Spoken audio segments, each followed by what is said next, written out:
Hello everyone. అద్భుతమైన మరియు ఎంతో ఆసక్తికరమైన ఈ విశ్లేషణకు స్వాగతం. సినిమాలంటే పిచ్చా? ఎలాగైనా సరే డైరెక్టర్, సినిమాటోగ్రాఫర్ లేదా ఎడిటర్ అవ్వాలని డ్రీమ్ చేస్తున్నారా? అయితే ఈ ఇన్ఫర్మేషన్ ఖచ్చితంగా మీకోసమే. ఇదొక అద్భుతమైన సర్వైవల్ గైడ్ లాంటిది. ఇంట్లో ఫోన్తో తీసుకునే బేసిక్స్ దగ్గర నుండి అసలొక ప్రొఫెషనల్ ఫిల్మ్ సెట్స్లో ఆ హై ప్రెషర్ వాతావరణాన్ని ఎలా ఫేస్ చేయాలో మనం డీటెయిల్గా చూద్దాం. సో లేట్ చేయకుండా డైరెక్ట్గా మ్యాటర్లోకి వెళ్ళిపోదాం. ఇప్పుడు అందరి మైండ్లో రన్ అయ్యే ఒక పెద్ద క్వశ్చన్ చూద్దాం. ఫిల్మ్ స్కూల్కి వెళ్ళి లక్షలకి లక్షలు ఫీజులు కడితేనే మనం ఇండస్ట్రీలోకి వెళ్ళగలమా? యాక్చువల్లీ అస్సలక్కర్లేదు.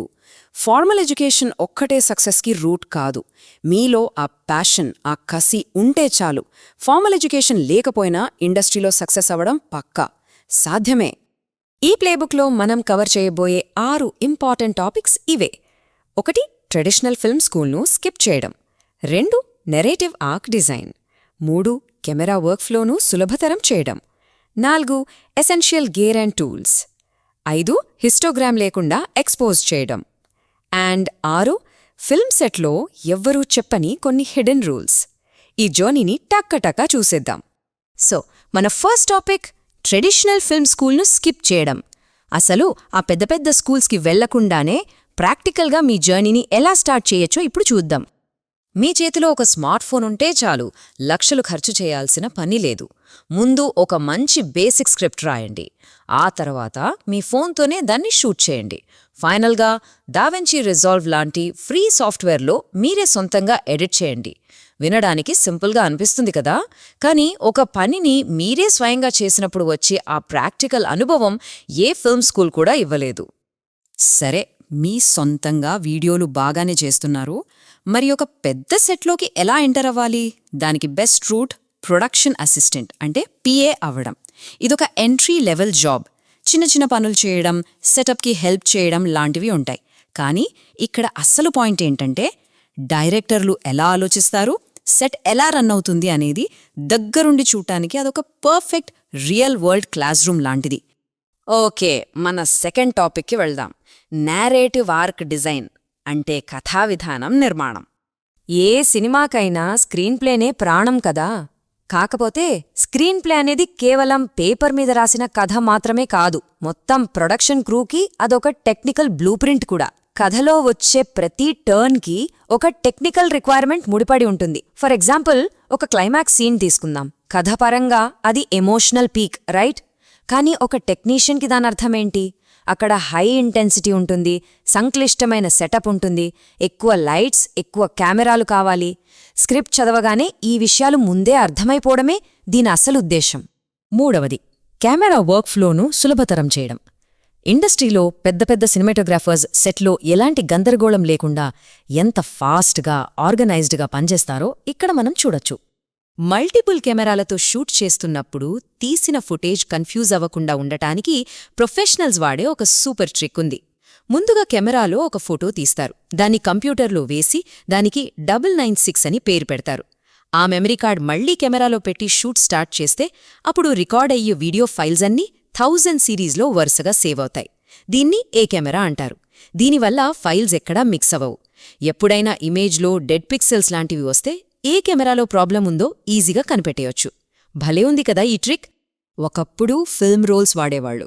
వాటిని ఎంత జాగ్రత్తగా చూసుకునేవాళ్ళో ఇప్పుడు డిజిటల్ మెమరీ కార్డ్స్ని కూడా అంతే కేరింగ్గా చూసుకోవాలి. ఫేమస్ సినిమాటోగ్రాఫర్ షేన్ హర్బర్ట్ ఒక మాట అంటారు, ఒక ఖాళీ మెమరీ కార్డ్ అనేది ఎక్స్పోజ్ చెయ్యని ఒక కొత్త నెగటివ్ లాంటిది. అదే ఫుటేజ్తో నిండిన కార్డ్ అంటే అదొక ప్రాణంతో సమానం, ఎక్స్పోజ్ అయిన ఫిల్మ్తో సమానం. దాన్ని ప్రాపర్గా కేస్లో పెట్టి చాలా సురక్షితంగా భద్రపరచాలి. నెక్స్ట్ 4వ topic essential kheer and tools. సెట్లో ఎలాంటి సిచ్యువేషన్ వచ్చినా కాన్ఫిడెంట్గా ఫేస్ చేయడానికి కావలసిన పరికరాలేంటో చూద్దాం. ఇండస్ట్రీలో బాగా పాపులర్ అయిన ఒక టర్మ్ ఉంది, అదే ఏకేఎస్ బ్యాగ్. అంటే ఏంటో తెలుసా? All kinds of shit bag అన్నమాట. పేరు కొంచెం ఫన్నీగా ఉన్నా ఇదొక లైఫ్ సేవింగ్ టూల్ కిట్. ఒక ప్రొఫెషనల్ టెక్నీషియన్ సెట్కొస్తున్నాడు అంటే ప్రతిరోజు అవసరమయ్యే వస్తువులన్నీ ఈ బ్యాగ్లో పక్కాగా ఉంటాయి. మరి ఆ బ్యాగ్లో ఏముంటాయి? ఒక Leatherman multitool, Sharpie markers, black paper tape, air can, ఇంకా లెన్స్ క్లీనర్ లాంటివి ఉంటాయి. ఇక్కడొక ఇంట్రెస్టింగ్ ట్రిక్ చెప్పనా? ఒకవేళ మీ దగ్గర మ్యాట్ బాక్స్ లేదనుకోండి, జస్ట్ చిన్న ఎలక్ట్రికల్ టేప్ ముక్కను రెండు వైపులా అతుక్కునేలా మడిచి 77mm ఫిల్టర్ను డైరెక్ట్గా జైస్ లాంటి ప్రైమ్ లెన్స్పై అతికించొచ్చు. లైటింగ్ మారినప్పుడు ఫాస్ట్గా ఫిల్టర్లు మార్చడానికి ఇదొక గేమ్ చేంజర్ ట్రిక్. ఇక 5వ టాపిక్ హిస్టోగ్రామ్ లేకుండా ఎక్స్పోజ్ చెయ్యటం. అసలు కెమెరాతో ఒక అద్భుతమైన ఇమేజ్ని ఎలా క్యాప్చర్ చేయాలనే సీక్రెట్ ఇప్పుడు మాట్లాడుకుందాం. చాలామంది బిగినర్స్ చేసే తప్పేంటంటే వాళ్ళెప్పుడూ కెమెరాలోని హిస్టోగ్రామ్ మీద లేదా ఇంటర్నల్ మీటర్ మీద డిపెండ్ అవుతారు. అలా చేస్తే ఆ ఫుటేజ్ కమర్షియల్ వీడియోలాగా బాగా షార్ప్గా వస్తుంది. కానీ మనకు కావాల్సింది ఆ సినిమాటిక్ లుక్ కదా. అందుకే అసలైన సినిమా సీక్రెట్ సాస్ ఏంటంటే సినిమాటోగ్రఫర్స్ కేవలం వాళ్ల కళ్లను అండ్ కెమెరా వెనకుండే ఎల్సీడీ మానిటర్ని మాత్రమే నమ్ముతారు. అప్పుడే ఇమేజ్ చాలా ఆర్గానిక్గా, అచ్చం ఫిల్మ్ లాగా సాఫ్ట్గా వస్తుంది. ఎక్స్పోజర్ గురించి మాట్లాడుకుంటున్నాం కాబట్టి ఈ పాయింట్ కూడా చాలా ఇంపార్టెంట్. మీ కెమెరా యాపర్చర్ని f/2.8 నుండి f/4 మధ్యలో పెట్టి షూట్ చేయడం అనేది ఒక స్వీట్ స్పాట్ అని చెప్పాలి. ఎందుకంటే ఆ రేంజ్లో బ్యాక్గ్రౌండ్ బ్యూటిఫుల్గా బ్లర్ అయ్యి కరెక్ట్గా మనం ఫోకస్ చేయాల్సిన సబ్జెక్ట్ మీద స్పష్టంగా ఫోకస్ పడుతుంది. ఆ షాలో డెప్త్ ఆఫ్ ఫీల్ చూడటానికి భలే ఉంటుంది. ఇక లాస్ట్ అండ్ మోస్ట్ ఇంపార్టెంట్ టాపిక్కి వచ్చేసాం. అదే ఫిల్మ్ సెట్లో చెప్పని నియమాలు. అంటే సెట్లో ఎలా బిహేవ్ చేయాలి అనేవి ఎవ్వరూ మీకు క్లాస్ తీసుకోరు, కానీ మీరే తెలుసుకోవాలి. ఇండస్ట్రీలో సీనియర్స్ తరచుగా చెప్పే ఒక మాట ఉంది, మీరొక వర్క్కి ఇన్ఛార్జ్ కానప్పుడు దానిమీద ఎలాంటి ఒపీనియన్ ఇవ్వకండి అని. అంటే ఏంటంటే మీ పని కానప్పుడు అనవసరంగా ఇతరుల పనిలో తలదూర్చకూడదు. ఎవరి పని వాళ్లు సైలెంట్గా చేసుకోపోవడమే అసలైన ప్రొఫెషనలిజం. ప్రతి ఒక్కరూ ఫాలో అవ్వాల్సిన కొన్ని గోల్డెన్ రూల్స్ ఉన్నాయి. కాల్ టైం కన్నా ఎప్పుడూ ఒక 15-20 నిమిషాలు ముందే వెళ్ళాలి. దానివల్ల మనకి సెటప్కి బఫర్ టైం దొరుకుతుంది. సెట్లో ఎప్పుడో పరిగెత్తకండి.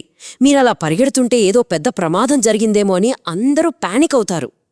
అలాగే డార్క్ కలర్ బట్టలు వేసుకోవడం, కంఫర్టబుల్గా ఉండే షూస్ వేసుకోవడం లాంటివి మర్చిపోకూడదు. వీటన్నిటికన్నా ముఖ్యమైనదేంటంటే యాక్టర్స్ పర్ఫామ్ చేస్తున్నప్పుడు వాళ్ల ఐ లైన్కి, అంటే వాళ్ల చూపులకి అడ్డుగా ఎప్పుడూ నిలబడకూడదు. కొత్తగా సెట్లోకి వెళ్లే వాళ్లకి ఈ 2 టర్మ్స్ ఖచ్చితంగా తెలుసుండాలి. 1 వీడియో విలేజ్, అంటే మానిటర్ చూసే ప్లేస్ అన్నమాట. మీకేదైనా స్పెసిఫిక్ పని ఉంటేనే అక్కడికి వెళ్ళాలి, లేదంటే ఆ ఏరియాకి దూరంగా ఉండటమే బెటర్. 2వది లాకప్. ఒక సీన్ రోల్ అవుతున్నప్పుడు అటువైపు ఎవ్వరూ రాకుండా దారిని బ్లాక్ చేసి గట్టిగా కాపలా కాయడాన్నే లాకప్ అంటారు. సెట్లో అందరూ సీరియస్గా ఫాలో అయ్యే రూల్ ఇది. కెమెరా డిపార్ట్మెంట్ వాళ్లు హెల్ప్ అడిగితే తప్ప మీ అంతట మీరు ఉత్సాహపడి కెమెరా ఎక్విప్మెంట్ని అస్సలు ముట్టుకోవద్దు. ఎందుకంటారా? వాళ్లు వాడే ఒక్కో లెన్స్ ఖరీదు 15-20 లక్షల రూపాయల పైనే ఉంటుంది. పొరపాటున చేయి జారి కింద పడితే ఎంత పెద్ద డిజాస్టర్ అవుతుందో ఒక్కసారి ఇమాజిన్ చేసుకోండి. షూటింగ్ స్టార్ట్ అవ్వగానే క్వైట్ ఆన్ సెట్ అనే కమాండ్ వినిపిస్తుంది. అప్పుడు మెల్లిగా గుసగుసలాడటం కాదు, కంప్లీట్గా సైలెంట్ అయిపోవాలి. ఎక్కడున్నవాళ్లు అక్కడే విగ్రహాలాగా ఫ్రీజ్ అయిపోవాలి. అది ఆడియో డిపార్ట్మెంట్కి మరియు అక్కడ ఇమోషనల్గా పర్ఫామ్ చేస్తున్న యాక్టర్స్కి మనమిచ్చే బేసిక్ రెస్పెక్ట్. సో అదండి ఈ సంగతి. ప్రొఫెషనల్ ఫిల్మ్ సెట్లో సర్వైవ్ అవ్వడానికి కావాల్సిన ప్రాక్టికల్ నాలెడ్జ్ని మనం తెలుసుకున్నాం. ఇప్పుడు ముగించే ముందు ఒకసారి ఆలోచించండి. ఈ ప్లేబుక్లో ఉన్న రూల్స్ని ఫాలో అయ్యి మీరు నెక్స్ట్ ప్రాజెక్ట్కి ఒక సూపర్బ్ క్రూ మెంబర్గా ఎదుగుతారా, లేక చిన్న చిన్న తప్పులు చేసి ఇబ్బందుల్లో పడతారా? చాయిస్ మీదే. ఈ విశ్లేషణ మీకు ఫిల్మ్ మేకింగ్ ప్రాసెస్ పట్ల ఒక మంచి క్లారిటీ ఇచ్చిందని ఆశిస్తున్నాను. భవిష్యత్తులో ఇవన్నీ మీకు ఖచ్చితంగా ఉపయోగపడతాయి. Get out there and create something amazing.